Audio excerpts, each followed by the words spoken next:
my name is Funky Bob, and today I will be talking about injury reserve by the time I get to Phoenix.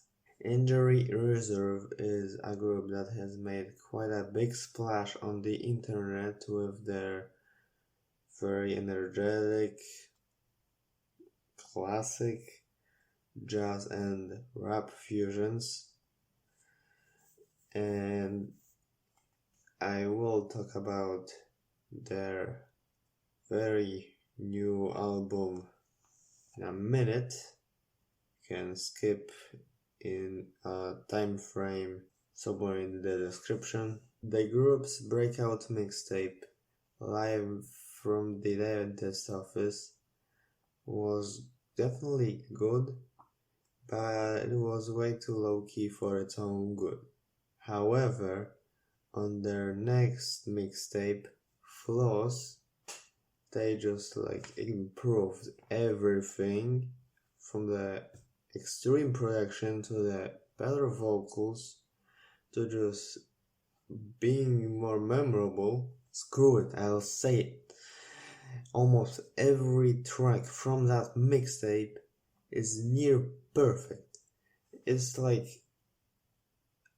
all the tracks are either an 8, a 9, or a 10, and it is very enjoyable and very creative. I recommend it a lot. Then in 2019 they moved on to industrial rap on their self-titled debut album Injury Reserve, and it was okay.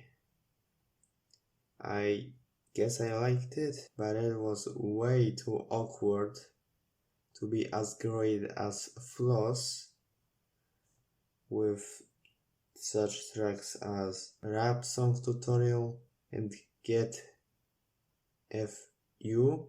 Yeah, the whole album wasn't perfect as Floss was. So when I heard that Injury Reserve will be releasing another album soon, I hope they would return to the mix of jazz and trap and spaz rap from Floss, but when I heard this whole album I thought they doubled down on making Dev Grips inspired industrial rap, which they didn't do so perfectly last time, and I'm gonna be honest, I thought I was gonna hate it because I did on first listen, and usually that's not a good sign.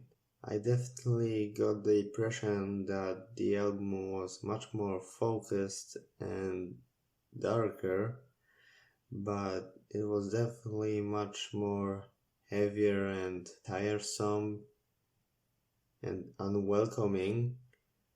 But I probably should have seen this coming, because this album was finished after Stepa J. Groggs died, who was a main member of the group, and the two singles leading up to their release were incredibly somber. Guineas and Superman Dad were just extremely good, but not anything Injury Reserve was really. One thing I was weirded out by was that most of the tracks here were similar in production, vocals, tone even, but as I looked further into it, I don't think it's as much as icon as I thought, because Injury Reserve probably tried to make a dark record before Groggs died, but after he did, it may not be that shocking that this album is much more gloomier and heavier than their previous efforts combined.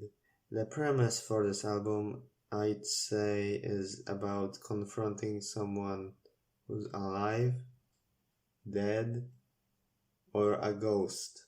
The opener outside is about being upfront and honest when talking to someone.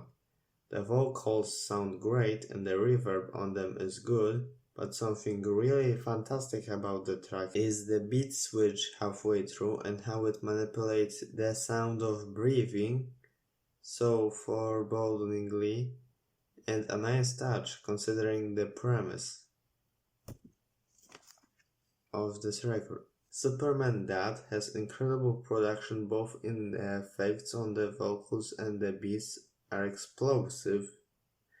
The lyrics can feel kinda simple on the chorus, but on the verse the track definitely makes it up with great and gloomy bars said by Richie and Groggs. SS San Francisco is a strange collaborative track on which the beat isn't anything special, but the way Richie's and ZelooperZ,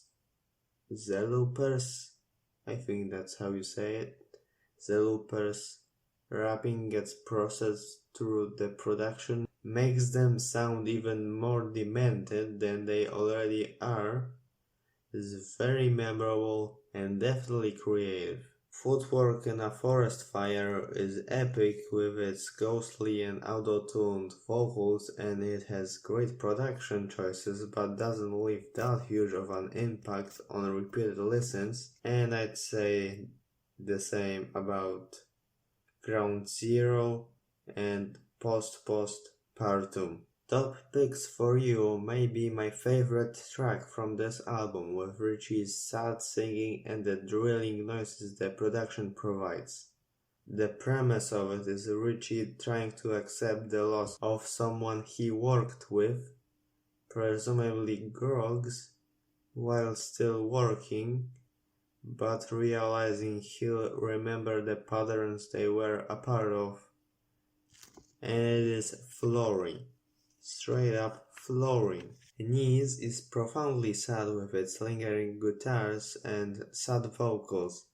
It has a lot of parts to interpret, but isn't incoherent. Definitely recommend it.